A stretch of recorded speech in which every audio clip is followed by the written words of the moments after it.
Bonjour à tous et bienvenue sur Coco & Co. L'objet de cette vidéo, ça va être la fabrication d'un meuble à chaussures pour ma famille. Donc l'idée c'est que ça ne craigne pas trop, hein, on va pas faire ça avec du bois trop noble. Sans compter que ce sera dans une pièce qui ne sera pas chauffée, pas isolée non plus, donc il faut quand même que ça résiste. Donc je me suis portée sur du contreplaqué extérieur, celui-ci fait 15 mm. Et c'est du contreplaqué Okoume en théorie. Et donc je me suis dit que ce serait ce qui aurait de plus adapté. Alors le plateau était hyper grand, donc j'ai déjà fait faire 2 coupes chez mon détaillant de façon à pouvoir le transporter dans ma remorque. Et je savais exactement à quel endroit il fallait couper parce que j'avais fait tout ce qu'il fallait sur SketchUp. Je vous montre à quoi ça va ressembler. Donc en théorie, vous voyez, ça va faire 2 meubles identiques de chaque côté qui seront fermés par des petites portes. Et puis à l'intérieur, du coup, on aura 4 étagères, en sachant que le bas restera ouvert pour glisser les chaussons et choses comme ça. Le dessus sera rassemblé par un autre plateau, ce qui permettra de poser des boîtes, des choses dont on n'a pas trop l'usage. L'idée c'est que les 2 colonnes fassent à peu près 1,80 m, enfin à peu près, qu'elles fassent 1,80 m, que l'ensemble des rangements ici fasse 40 et en profondeur 30. Les contraintes sont liées aussi à l'endroit où ça va être disposé, parce qu'en fait c'est dans une entrée et donc c'est un renfoncement qu'il y a contre un mur, donc j'essaie d'exploiter toute la largeur, toute la hauteur, en sachant qu'en haut il y aura une poutre, donc il y aura une trentaine de centimètres pour ranger des objets. Alors, pour m'aider dans mon débit, une fois que j'ai tout fait sur SketchUp, j'avais créé des composants. Je vous encourage à aller voir le sujet que The Loco a fait sur l'air du bois à ce sujet, et du coup j'ai pu sortir une fiche de débit avec l'ensemble de mes plaques, et même voilà un calpinage en fait avec sur mon plateau la disposition la plus adéquate pour découper tous mes plateaux identifiés. Donc il y a déjà des coupes qui ont été faites chez le détaillant. Maintenant l'idée ça va être de finir tout ça avec ma scie sur table. Et ensuite d'enchaîner le montage. Alors j'ai encore des petits doutes. Je ne sais pas si je dois faire des feuillures à la défonceuse, si je dois faire des lamelles pour installer mes étagères. Je doute un petit peu. Le poids sera raisonnable, mais pour autant j'aimerais bien que ce soit solide. Donc je ne sais pas encore ce que je vais faire. Donc pour avoir le temps de la réflexion, je vais faire mes panneaux. Et quand je serai devant le fait accompli, j'espère avoir la bonne idée. Allez, c'est parti!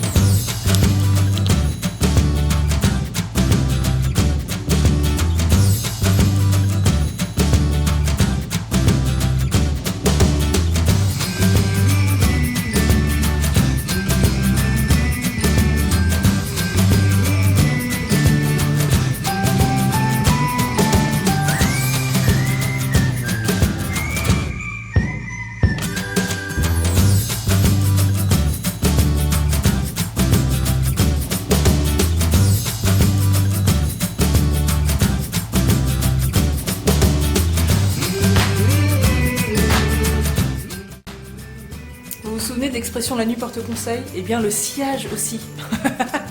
Donc j'ai coupé mes panneaux qui sont là, vous voyez, donc il y a les grandes parties, les 4 grandes parties ici qui vont faire les côtés, derrière ça sera ce qui ira au-dessus, et ça ce sont toutes les étagères. Et donc ce que j'ai décidé, c'est que j'allais faire des feuillures à la défonceuse pour encastrer chacune de mes étagères, chacun de mes niveaux, chacune de mes petites planches. Et en plus, ce que je vais faire, c'est que je vais mettre des vis en biais par le dessous. Alors, je ne l'ai jamais fait. C'est aussi pour ça d'ailleurs que le kit que mon frangin m'avait offert il y a quelques années est encore intact. J'ai dû souffler dessus pour enlever la poussière. Parce qu'en fait, j'avais jamais eu l'occasion. Mais le concept, c'est celui qui est ici. Donc, vous voyez, on perce par en dessous, en biais. Et la vis, du coup, est cachée, est dans les 2 morceaux. Voilà. Parce qu'au début, je m'étais dit que j'allais mettre des vis à l'horizontale depuis l'extérieur de chaque étagère, mais c'est quand même pas terrible. Donc voilà. Donc je vais faire ça. Et feuillure et vis en biais. Vous connaissez désormais mon rangement à fraises. Et d'ailleurs, vous avez vu la version améliorée dans Bois Plus, j'espère. Donc là, l'idée, c'est que je fasse des feuillures pour un contreplaqué qui fait 15 mm. Donc je trouve une fraise droite qui fasse 15 mm, 16 mm. Alors, ça paraît fourni, mais en fait, j'ai pas tant de choix que ça. Idéalement, j'aurais préféré prendre une fraise avec un pied relativement large, un demi-pouce par exemple, mais en fait, la plus grosse que j'ai, et vous le voyez là, elle a un diamètre de 12,7. Donc, ce que je vais faire, c'est que je vais prendre celle-ci qui a un diamètre de 16. Mais par contre, je n'ai qu'une tête, j'ai que la tête de mon ancienne défonceuse, donc je n'ai pas le choix.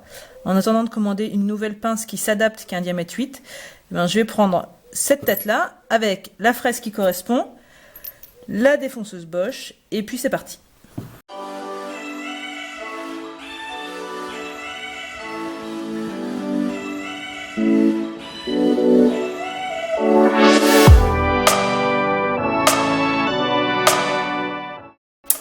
Donc je viens de terminer mes feuillures qui me permettront de recevoir chacune des étagères.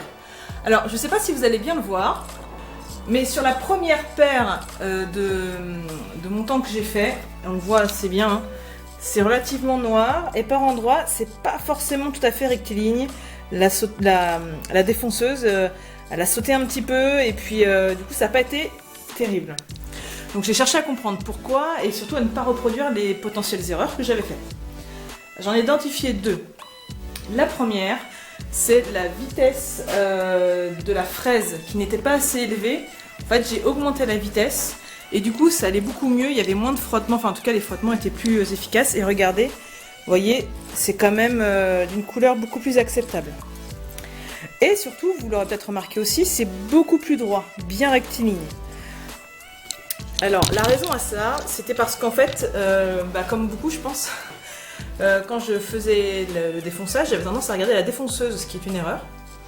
Alors comme vous le savez, j'étais obligée de prendre mon ancienne défonceuse parce que la seule fraise que j'avais était compatible uniquement avec les pinces de celle-ci.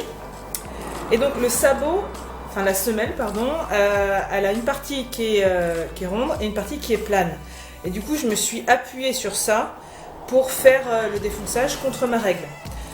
Déjà parce qu'en fait ça me permettait de bien me caler au début et voilà. J'ai préféré prendre cette surface comme référence.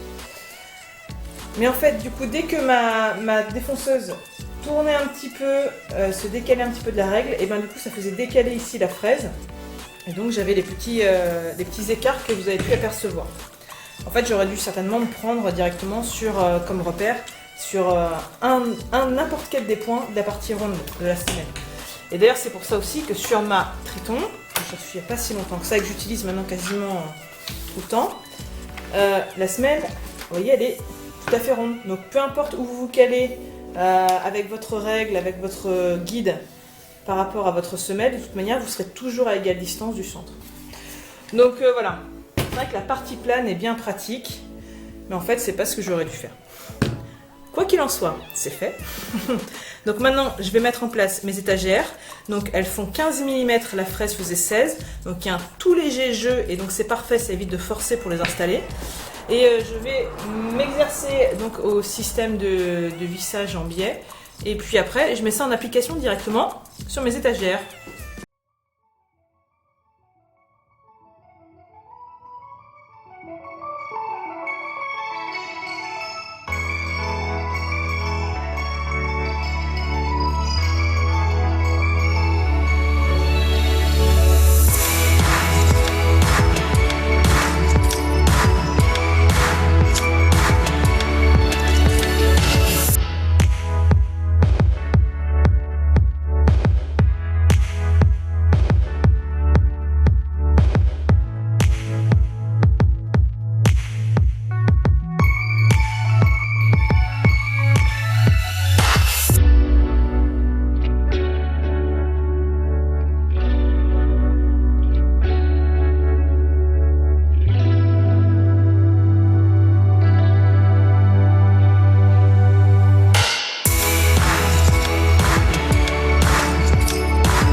L'étape du collage est passée et c'est une très bonne chose parce que le temps de l'installation m'a donné une petite suée.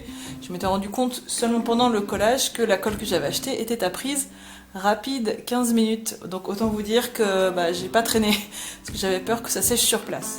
Alors par contre, ce que je peux faire, c'est vous emmener voir de quelle façon j'ai utilisé la presse à panneaux. Vous êtes un petit peu sale. Voilà. Parce que j'avais fait une vidéo pour son installation, sa réalisation, et c'est la première fois que je l'utilisais. Donc j'en profite pour faire un petit retour d'impression. Ça s'est très bien passé, probablement mieux, et même certainement mieux que si j'avais fait mes collages à plat sur l'établi. Ne serait-ce que pour l'encombrement, pour le nettoyage facilité des traces de colle. Parce que vous allez voir, regardez ça. C'est relativement propre, j'ai pu passer un petit chiffon, et il n'y a quasiment pas de traces de colle à enlever. Et c'est très bien ajusté, enfin il y a un petit désaffleur mais j'ai prévu, je viens d'affûter mon racloir pour l'enlever, donc voilà. C'est que du positif. Concernant donc les presses, j'ai utilisé les mâchoires adormant dont je disposais. Sur la partie supérieure, j'ai mis un petit double face avec un petit bout de médium pour éviter les traces liées au métal. Alors j'en ai lié au médium c'est sûr, mais je pense que c'est pas plus mal, ça fait un petit peu amortisseur. Sur la partie basse, j'ai mis aussi des petites cales. Ici, c'est du contreplaqué. Et puis en fait, par endroits, les cales ne sont pas toutes à la même hauteur. Donc en fait, j'ai mis une sorte de règle au début, ce qui m'a permis de mettre les cales sous cette règle de façon à ce que tout soit bien aligné. Après, sur le dessus, que ça soit pas aligné, c'est pas tellement gênant, parce que quand je serre de façon indépendante chacune des presses. Mais du coup, en bas, ça me permettait d'avoir une surface bien linéaire. J'ai fait aussi des découpes dans mes tasseaux que j'ai recouvert d'une couche de scotch à peinture, vous savez. Donc c'est du scotch qui s'enlève très facilement, de façon à limiter la prise avec la colle. Voilà. Et donc j'ai mis sur chaque plateau 3 paires de tasseaux tenus par des serre-joints, ce qui évite que ça tuile. Donc ça a plutôt bien réussi, franchement le panneau est bien plat, donc c'est aussi pour ça que le désaffleur est très léger. J'ai même pas mis de lamelles, j'avais pensé mettre des biscuits pour aider à l'alignement, mais en fait ça s'est révélé pas forcément nécessaire. Donc j'ai seulement mis en place, j'ai maintenu très légèrement avec mes presses de montant. Ensuite j'ai installé ça mais sans serrer la partie haute. J'ai serré définitivement ici, puis après j'ai serré définitivement ici, et il semblerait que ça ait quand même porté ses fruits, donc je suis assez contente. Et puis vous voyez, regardez, hein, c'est pas mal.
donc j'ai tout poncé.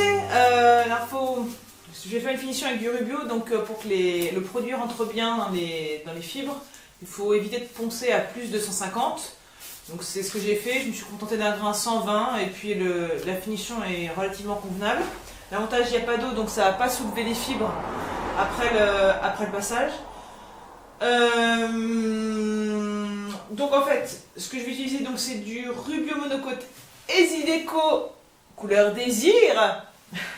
Et c'est assez épais, donc il faut bien le mélanger.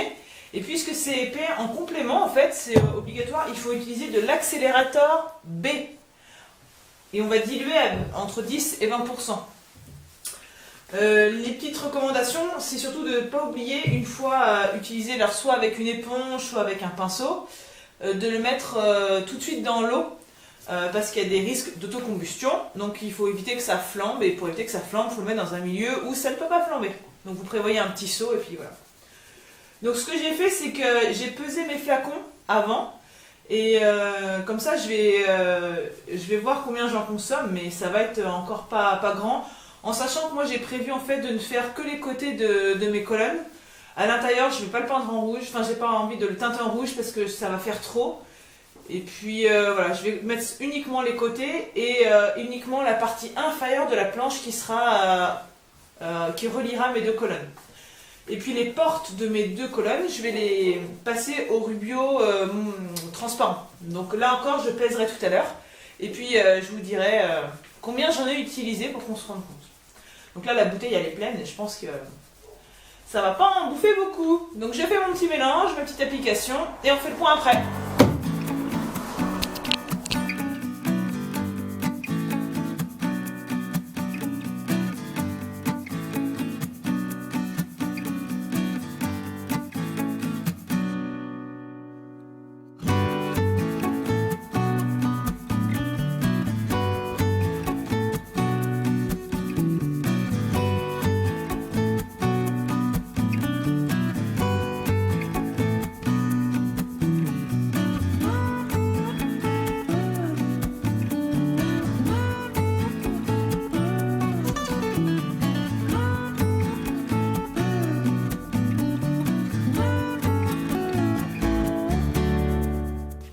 La finition est terminée, on va pouvoir passer à l'installation.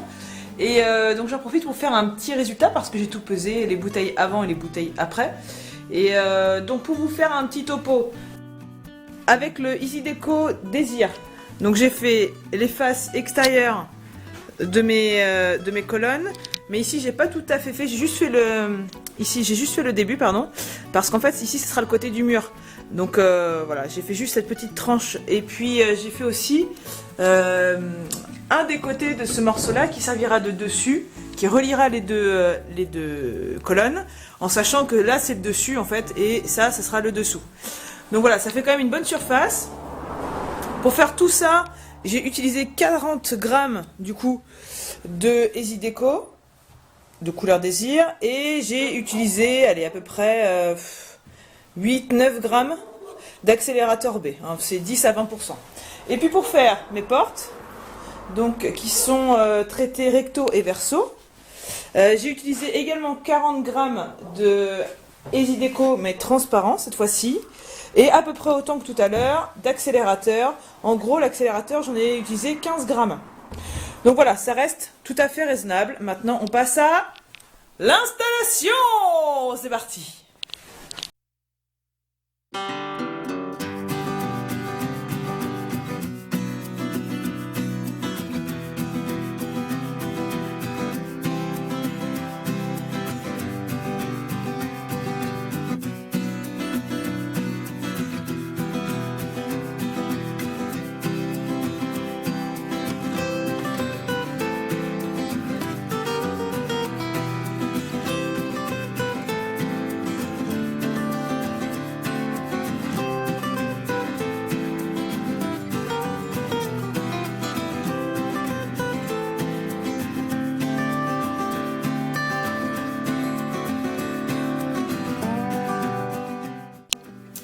Donc je vous l'avais promis tout à l'heure, un petit tour du propriétaire un peu plus près quand même, pour qu'on fasse un petit peu le bilan de ce petit projet, les erreurs que j'ai faites, les points où je suis plutôt satisfaite.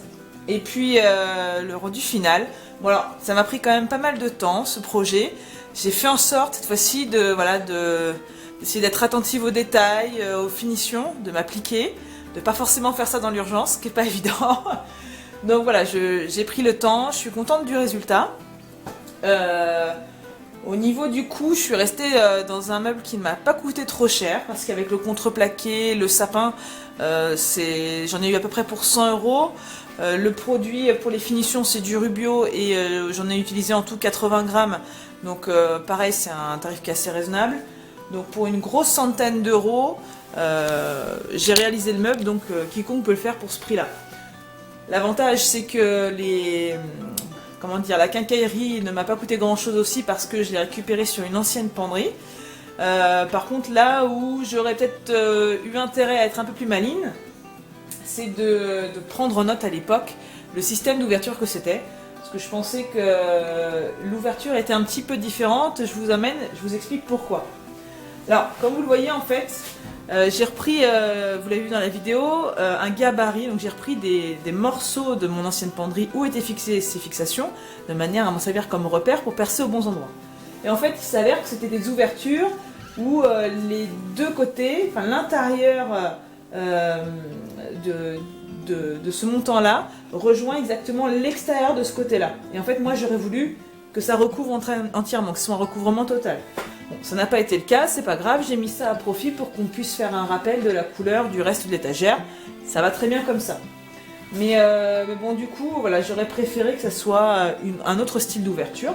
Donc, en tout état de cause, si vous aussi vous êtes amené à récupérer de la quincaillerie, récupérez bien du coup un modèle pour vous en servir comme gabarit et surtout notez la forme d'ouverture. Le mieux c'est de garder carrément un morceau, vous avez une charnière qui est installée dessus, comme ça vous ne pouvez pas vous tromper. Donc voilà, ça c'était une petite erreur d'appréciation, ce qui fait que du coup ma planche ça me l'a décalée, mais je m'en suis servi comme d'un atout parce que j'avais la problématique de savoir où positionner une poignée pour que à la fois les adultes et les enfants puissent ouvrir le meuble, parce que ça va servir à toute la famille. Je me disais en haut c'est pratique pour les adultes, c'est ergonomique, ça l'est pas pour les enfants. C'est pour ça qu'initialement j'avais l'idée de couper ici et de faire 2 portes. C'est d'ailleurs ce qui apparaissait sur mon dessin que vous avez vu pendant la vidéo. Et puis le chef de chantier adjoint m'a dit mais tu t'embêtes bien pour rien, fais une seule porte. Et là j'ai dit d'accord. C'est vrai que des fois il faut pas se compliquer la vie. En l'occurrence on n'a pas de raison particulière d'avoir 2 portes. Et finalement ce petit débord ici permet d'avoir une poignée naturelle qui soit en haut pour les adultes, en bas pour les enfants. Il suffit juste d'attraper le petit décochement et ça permet d'ouvrir. Et j'y avais pas forcément pensé. Ça m'est apparu par défaut, mais je trouve au final que c'est une bonne solution, d'autant plus que ça m'évite d'avoir des poignées. Et ça c'est un très bon point parce que j'étais quand même contrainte par l'ergonomie du lieu et notamment par cette porte que vous voyez ici qui est censée pouvoir s'ouvrir à 90 degrés. C'est pour ça que j'avais limité ma profondeur de meuble à 30 cm de façon à ce que la porte ici puisse se rabattre et s'ouvrir à fond. Et le fait de ne pas avoir de poignée du coup devient un avantage parce que ça me permet d'ouvrir la porte un petit peu plus. Donc finalement quand des fois on a des aléas de chantier, eh ben, soit ça pose des problèmes, soit on s'en sert pour améliorer la situation. Que vous dire d'autre? Alors ce qui n'apparaît pas forcément dans la vidéo, ce sont les systèmes pour les pieds. Je vous approche, vous allez comprendre. Parce qu'ici on a du contreplaqué 15 mm. Et j'avais peur en fait que la surface d'appui soit relativement mince. Vous voyez ici j'ai un sol qui est plein d'aspérité. Et donc j'ai préféré en fait intégrer ici des petites baguettes de bois où j'ai passé une rainure identique à celle de mes étagères de façon à ce que le bas s'encastre à l'intérieur. Ce qui me fait que ça me fait une surface d'appui bien plane, bien stable et je pense que ça va protéger les pieds ici. Donc ça n'apparaissait pas forcément. J'en avais parlé également, du coup j'ai profité de mes équerres à l'intérieur, peut-être pas bien voir avec la lumière, pour fixer avec des charnières et des vis, donc là il n'y a pas de problème. Et puis sur le haut on se retrouve avec une petite étagère qui permet quand même de ranger pas mal de choses juste avant d'avoir la poutre, voilà, donc ça fait un petit endroit pour faire du rangement qui va être mis à profit assez rapidement je pense. Donc voilà, finalement le sapin et le merisier ressortent plutôt bien. Je suis assez contente du résultat. Voilà, j'ai fait un petit quart de rond tout autour, donc la préhension est relativement sympa, l'œil aussi. Et puis la touche de couleur apporte un peu de gaieté dans l'endroit qui est quand même assez blanc, assez triste.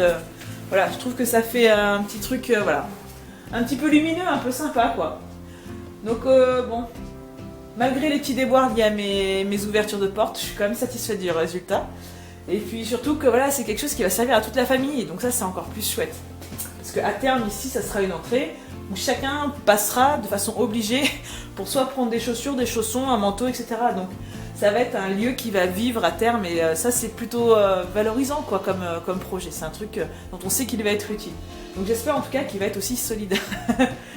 Surtout que voilà, tout est d'aplomb, donc voilà, je suis assez contente. J'espère que vous trouvez ça sympa aussi. N'hésitez pas à commenter pour me dire tout ça.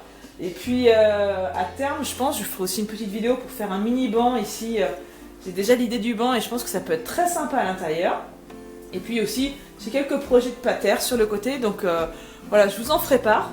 Des projets assez simples à réaliser, sans forcément trop de matériel, vous verrez. Et puis, vous pourrez peut-être transposer chez vous, donc n'hésitez pas à vous abonner pour recevoir les prochaines vidéos justement sur ces sujets-là. Et puis, je vous remercie d'être toujours aussi nombreux, toujours plus nombreux même, à regarder Copo & Co, à partager les vidéos, à les commenter. C'est vraiment super. Ça me donne envie de continuer à faire des vidéos pendant que je fais mes petits travaux. C'est vrai que ça prend du temps de filmer, de monter, mais bon, quand on voit que les gens apprécient, bah, ça motive. Donc voilà, je tenais à vous remercier. Voilà, je vais pas vous embêter plus longtemps, hein, vous avez d'autres vidéos à regarder sur Copo & Co. Et puis voilà, je vous embrasse, à très bientôt et surtout n'oubliez pas, faites plein de copeaux!